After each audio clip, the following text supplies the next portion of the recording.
Have you ever stopped and asked yourself, why do people take me for granted? Why do we allow our presence to be presumed, our value undervalued? Today I want to share one truth that changed my own life. Be valuable, not available. Because when you are available to everyone, you become invaluable to no one. What does valuable, not available mean? When we take off the mask, dig into the marrow and confront our hearts, it means you stop being someone's fallback, someone always on call, someone whose worth is measured by how much time you give, and instead become someone whose presence matters because of Fasma, what you bring, your strengths, your grace, your purpose. It means you don't diminish yourself to fill others' emptiness. You expand yourself so that others are enriched by your presence. Imagine a friend who texts you at 2 a.m. only when they feel lonely. You drop everything, you respond, you console. That's being available. But what if instead you had already cultivated your own peace, your own light, your own strength? So when you do answer, it's with wisdom, with boundaries, with love. That's being valuable. Your time isn't a free resource, it's a currency, and you invest it wisely. To be valuable is to carry a depth, emotional, intellectual, moral, rather than a breadth. It's better to have a few meaningful relationships than 100 hollow ones. It's better to speak with weight than to speak without thought. It's better to be missed than to be always present and taken for granted. In daily life, this plays out in many small, beautiful ways. The colleague who always volunteers for every task, fast becoming overwhelmed, underappreciated. Contrast that with the colleague who picks the tasks aligned with their strengths, does them excellently, and declines others with grace. Which one stands out? Which one leaves an imprint rather than being background noise? Think of a musician, someone who plays at every open mic night, everywhere, always. Their name loses its shine. But the one who plays selectively, brings something different each time. When they show up, people lean forward to listen. That's the artist who is valuable. Consider a parent who is always saying yes to their children's every demand, losing authority and respect, versus a parent who lovingly says no, sometimes, who holds structure, who shows up with clarity and presence. The second commands not just compliance but reverence. In friendships, in love, at work, being available everywhere is exhausting. Being valuable somewhere is magnetic. You shift the dynamic, people stop expecting you to be there for everything and start recognizing when you are there, it's meaningful. You don't have to be cold or distant, but you do have to be intentional. You must guard your energy, focus your gifts, and choose what deserves your time. Because when your time is unlimited, people misuse it. When your offers become sacred, people start to protect them. Inside you, there is a force. You have knowledge, empathy, creativity, courage. If you spread yourself too thin, you water down that force. If you channel it, you light up corners no one else can reach. That is what valuable, not available, demands, that you stop fossilizing yourself by being everywhere and instead crystallize your best self into places, people, projects that deserve you. When you are valuable, your yes carries weight. When you are valuable, your absence is felt. You shift from background to foreground. You become someone people think of, not someone they default to. Every sunrise brings its tests. A phone rings. A friend texts. The impulse is to answer, to be there. But sometimes the greatest answer is silence or a gentle decline. Because in your refusal, you assert your own worth. You say, I am worthy of choosing. I am worthy of being respected. So every day when you wake, remind yourself, I will not be everyone's convenience. I will be someone's honor. I will give only where I can give true value, not where I'm expected just because I exist. You will learn to guard your time with love. You will embrace boundaries. You will cultivate your inner abundance so others benefit from your overflow, not drain you when you have nothing left to give. Watch your relationships change. Watch your energy sharpen. Watch respect grow. The world doesn't need more people who are everywhere. It needs more people who are things of value. Every time you refuse something that doesn't align, you reaffirm your worth. Every time you commit only when your heart says yes, you preserve your power. Every time you invest your time as a treasure, not as a duty, you elevate your life and the lives around you. Why do so many of us confuse being available with being worthy? Why do we fall into the trap that saying yes always somehow proves we are needed, loved, important? Because somewhere deep in us, We've internalized a dangerous lie that our value is measured by how much time we devote, how many people we serve, how many tasks we accept. It starts early. A child who raises hand in class repeatedly, volunteering for every group project, is praised. You are so helpful. That child learns availability is rewarded. The compliment becomes a chain. Later, in teenage years, someone always answers late, night calls, drives friends, is there at every party. Their phone becomes a lifeline for others. They become the go-to, the dependable one. But dependence doesn't equal respect. It simply builds expectation. And expectations demand be there. So in adulthood, we carry that into relationships and work. We stay late at office. We take extra shifts. We respond to messages at midnight. We cancel our own rest to show we care. Because we believe that if we don't, we'll be forgotten, replaced, unloved. We confuse these sacrifices with proof of value. But here's where the illusion cracks. When you are always available, people begin to mistake your availability for obligation. They start assuming you will always say yes. The tone shifts from admiration to entitlement. The acts you once offered gleefully become burdens others expect. Too much availability kills your value. A medium Hamuai consider a friend who repeatedly cancels their own plans to help someone. At first, that someone is grateful. But over time, they expect it. They no longer see the effort.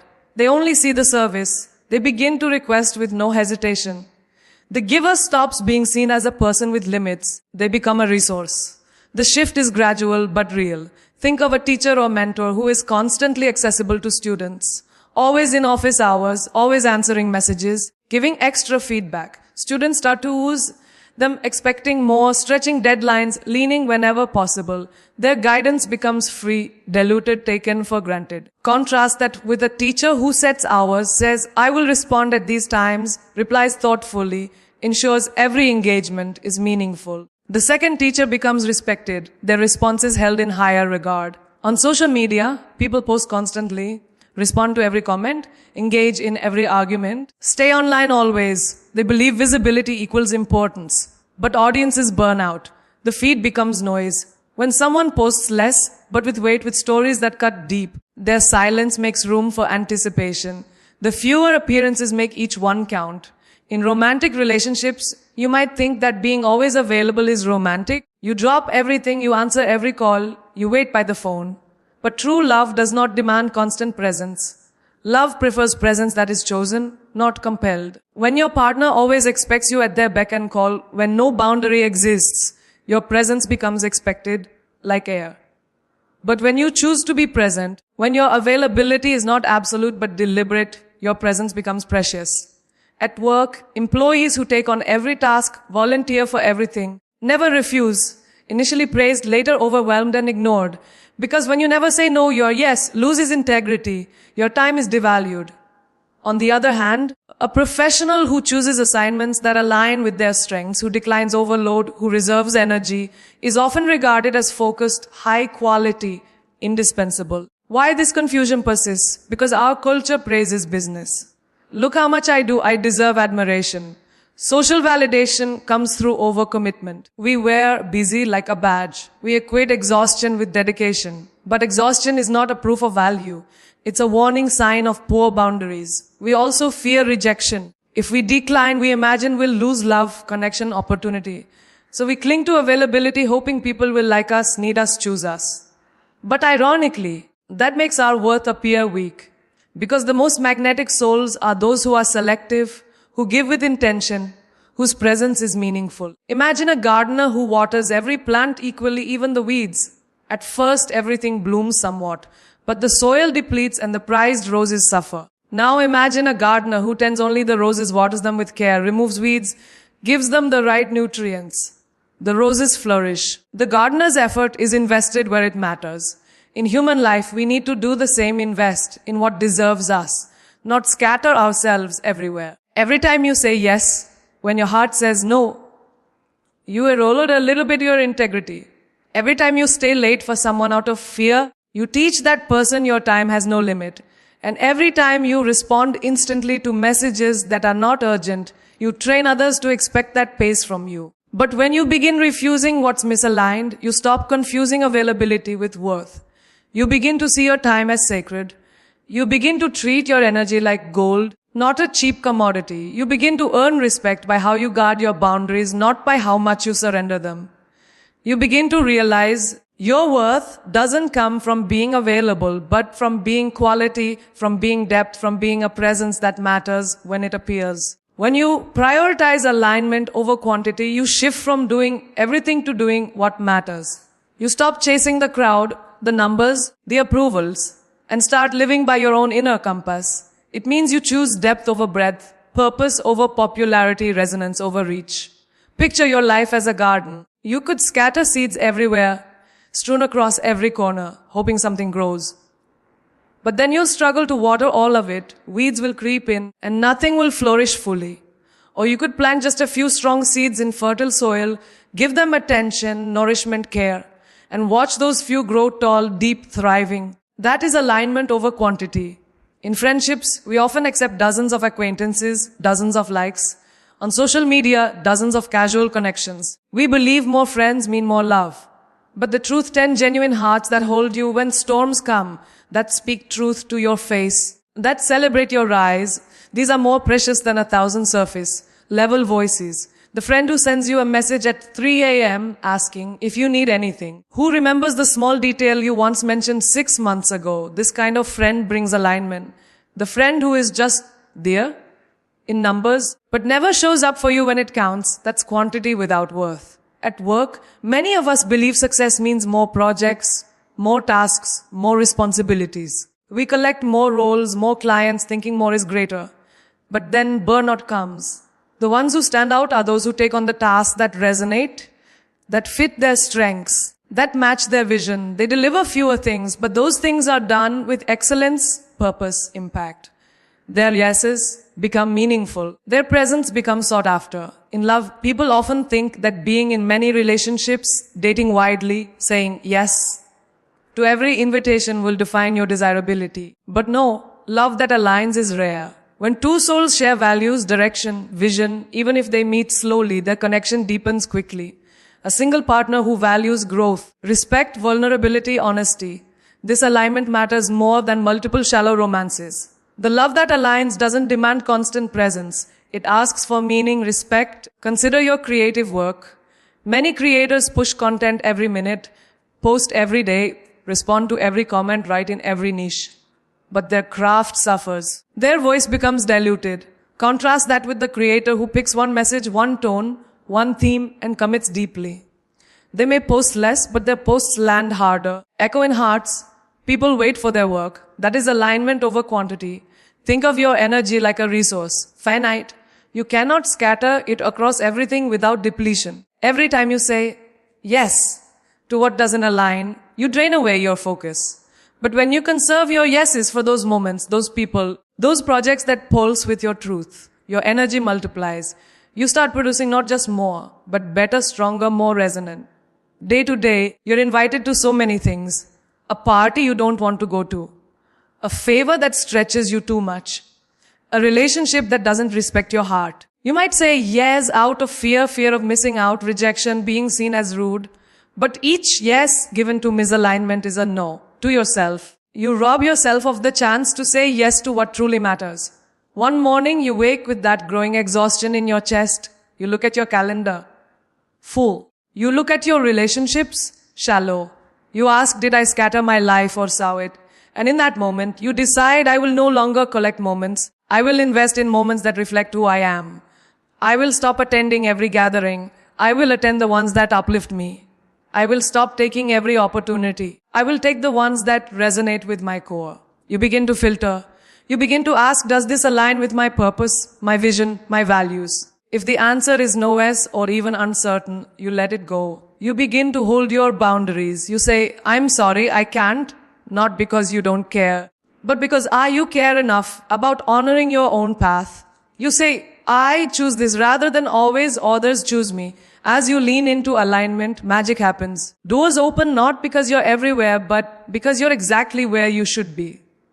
Invitations come you haven't chased. Mentors appear who've been watching from afar. People begin to see you as rare, meaningful, anchored. Those who don't resonate fade away. No regrets, only space. Daily life becomes lit with intention. You scan your day, see tasks, Some feel heavy, some feel alive. You pick a life, you cancel what drains you. You invest where your heart leaps. You greet the gentle no's with respect, the sacred yeses with presence. Your relationships transform. Conversations go deeper. Silence becomes comfortable. Shared dreams, shared vulnerabilities. You don't bend to fill someone else's expectations. You show up where expectations align. You create with intention, love with integrity, act with choice, not default. Slowly, others learn to wait. They learn that when you call, it means something. When you speak, it carries meaning. When you choose them, their heart sense the weight of that choice. You don't need to prove your value with quantity. Your alignment whispers it every moment. When I say invest in yourself, I don't merely mean buying courses or books, though those are part of it. I mean, as you become the fertile ground on which your dreams grow, you decide your soil, your climate, your light, and you tend yourself as sacred. You pour time, attention, resources into your own growth, believing that no one can take away what you build within. Close your eyes for a moment. Imagine a seed buried in dark earth. It lies dormant until someone waters it, gives it sunlight protection. That seed grows roots before it sprouts leaves. Your inner world, your skills, your mind, your heart is that seed. If you never water it, it can't reach the sky. Let me take you through life's everyday stages, where investing in yourself turns ordinary into extraordinary. You wake each morning and scroll your phone. You see polished images, success stories, achievement. You compare, you worry, you think you're behind. Instead, what if your first 30 minutes were for you? Meditation, journaling, reading a line of poetry. That moment says, I am more important than distractions. You guard that time. Over weeks, that tiny investment compounds into clarity, purpose, calm. In school or college, others chase grades by cramming, by copying, by shortcuts. You choose to understand, to question, to explore. You ask your professor extra questions. You read beyond the syllabus. You attend seminars even when attendance isn't mandatory. You're not just collecting marks, you're building wisdom. That wisdom becomes your strength when examinations end and life begins. At work, many run for promotions, extra shifts, endless hours. They burn out chasing titles. But what if instead you took a skill and honed it? Learned design, mastery, communication, emotional intelligence. You enroll in a mastering class, you practice relentlessly. You volunteer for projects aligned with your growth, not just those that pay. Over time, you are no longer replaceable. Your growth becomes your signature. In relationships, people often give everything, sacrificing themselves for acceptance. But investing in yourself means you also nourish yourself. You read books on love, boundaries, communication. You attend therapy or counseling. You learn your triggers, your wounds, your gifts. You never stop growing. Then when you show up in relationships, you bring a fuller version of yourself, not a hollow shell eager to please. In health, many treat body as backup plan. They wait till illness strikes. But you invest daily movement, nutrition, rest, mental care. You learn what your body needs. You listen to your rhythms. You guard sleep. You treat your vessel as sacred. Because your growth, your dreams, your influence, they all depend on that body. Every so often, you see someone succeed fast and doubts whisper. Maybe they know someone, maybe luck favored them. But you remember the greatest investment is hidden. The late nights, the even nights, the times they practiced, failed, persisted. When you invest in yourself when no one is watching, that is who become when everyone watches. You go on a trip, others go for fun or escape. You go to observe, to learn, to be stretched. You walk unfamiliar streets, listen to new languages, taste new foods. You expand your mind, your empathy, your stories. You don't just visit, you absorb, you grow. Sometimes you feel lonely on this path. You see others enjoying, relaxing, being idle. But you resist envy because you know this. Every hour spent in growth yields dividends in confidence, depth, magnetism. The investment returns when doors open, when ideas flow, when people are drawn to your presence. You sometimes invest money in a course. Others see expense. You see capital in yourself. You refuse to treat it as optional. You know that the returns are not just skills, but self-belief. You learn to budget, to delay gratification, to prioritize your inner wealth. You look at your calendar weeks filled with commitments. You prune what doesn't nourish.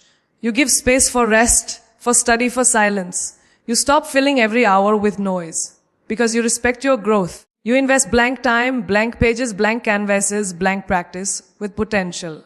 In failure, when you fall, others see defeat. you see opportunity. You learn about humility, grit, adaptation. You take the lessons, you rebuild stronger. You invest by reflection, by adjusting your sails. Your failure becomes your fertilizer. When you speak, your words carry weight because you've read, listened, reflected, questioned.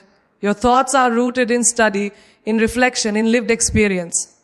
You don't dazzle with noise. You resonate with depth. You invest by listening more, by questioning, by daring to learn.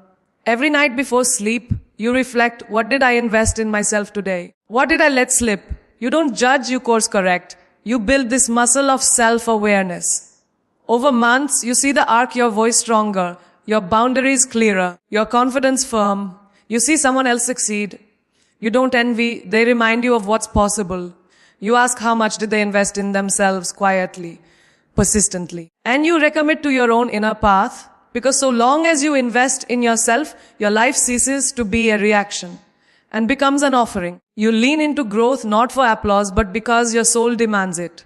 You become a magnet not by showing off, but by deepening, by refining, by becoming someone whose presence is unmistakable. And so here we stand on the threshold of a new dawn within us, empowered, awakened, ready. Let your heart remember these words. You are not here merely to be available. You are here to be valuable.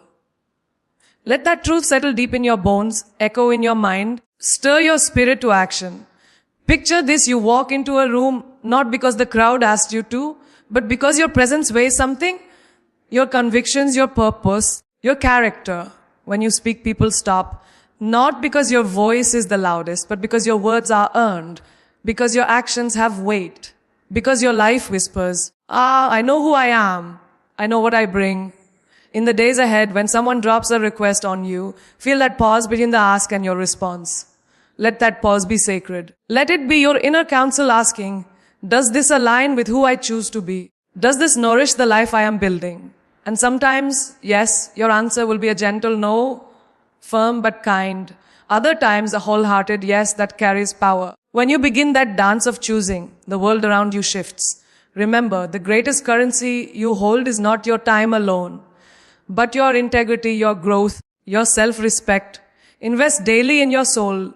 Let your reading, your silence, your courage, your discipline be the places you pour your spirit. Let failure and setback teach you more than your triumphs ever will. Let your scars be the salt that seasons your empathy, your depth, your humility. Know this, people will test you. They'll call you distant. They'll accuse you of being aloof or selfish. They will not always understand your boundaries. Hold firm. Because they are not guarding your soul. You are. When you refuse to be just available, you force the world to negotiate for your attention. And in that negotiation, you reclaim your dignity. Believe in your capacity to command respect, not by urgency, but by consistency. Not by constant presence, but by discerned presence. The next time someone expects you to always say, yes, let your aura say, I am measured and I am worthy of your asking. Let your value be a light so true. People feel the weight of your silence, not as